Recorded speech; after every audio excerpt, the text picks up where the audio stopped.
akan melengkapi tugas mata kuliah Teologi Dasar. Saya, Nim Cecilia Haspers, akan membawakan materi premilenialisme. Saya, Tesalonika Pernila, akan membawakan umat Tuhan di Perjanjian Lama. Dan saya, Trivena Februari, akan membawakan materi pribadi Yesus, pribadi Kristus, dan penyatuan hipostati. Apa itu premilenialisme? Premilenialisme adalah sebuah pandangan eskatologi dalam kekristenan. Keyakinan bahwa Kristus akan kembali ke bumi sebelum dimulainya kerajaan 1000 tahun milenium.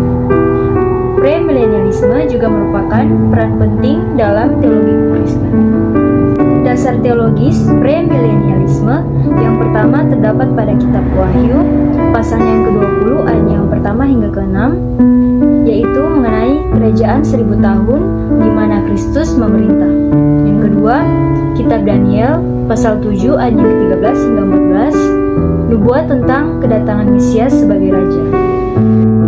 Pemahaman literal dari kitab tentang premilenialisme yang pertama, kitab Wahyu pasalnya yang ke-20 ayatnya yang pertama hingga ke-6 berbicara tentang pengikatan iblis selama 1000 tahun, kebangkitan orang-orang yang percaya dan setia kepada Kristus, dan pemerintahan bersama Kristus selama periode itu. Iblis tidak akan memiliki kuasa untuk menyesatkan manusia selama masa ini, dan orang-orang kudus akan menerima kemenangan bersama Kristus. Dan juga ada kitab Daniel 7 ayat yang ke-13 hingga 14 berbicara tentang sosok anak manusia secara Kristiani sering dihubungkan dengan Kristus Yesus atau Yesus Kristus yang menerima kerajaan kekal dari Allah. Sosok ini akan memerintah atas seluruh umat manusia dan kekuasaannya tidak akan pernah berakhir. Penglihatan ini menekankan sifat kekal dan universal dari kerajaan Allah.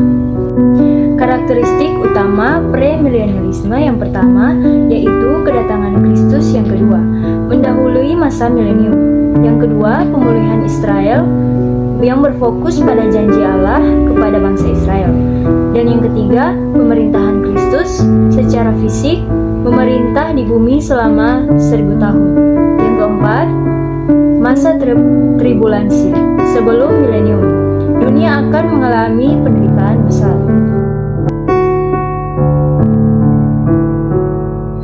Selanjutnya, perbedaan premilenialisme dengan pandangan lain. Yang pertama, amilenialisme, yaitu tidak ada milenium literal atau simbolis. Amilenialisme adalah pandangan teologi yang menganggap kerajaan 1000 tahun dalam Wahyu bersifat simbolis, bukan literal.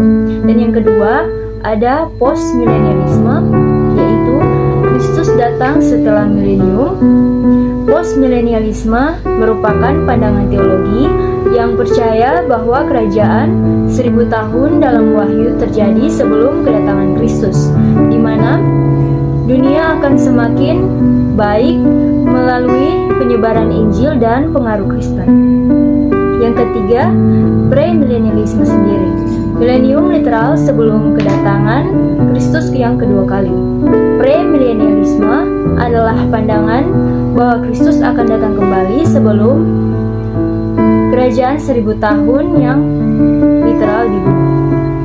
Implikasi premilenialisme yang pertama dalam teologi yaitu penekanan pada harapan akan kedatangan Kristus. Yang kedua, dalam gereja berfokus pada persiapan masa depan. Yang ketiga, dalam politik pengaruh pada kebijakan yang mendukung Islam.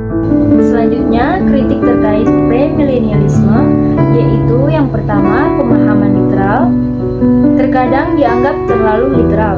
Yang kedua, penekanan berlebihan pada eskatologi mengandalkan isu-isu dan dalam kehidupan Kristen. Yang ketiga, kontroversi dispensasional, yaitu perbedaan pendapat tentang hubungan Israel dan gereja. Conclusion, kesimpulan, premilenialisme adalah salah satu pandangan eskatologi yang penting dalam kekristenan. Premilenialisme memberikan harapan akan kedatangan Kristus dalam pemulihan dunia. Premilenialisme juga membutuhkan keseimbangan dalam memahami teks Alkitab secara literal dan kontekstual. Sekian dari 3 materi presentasi kami dan shalom.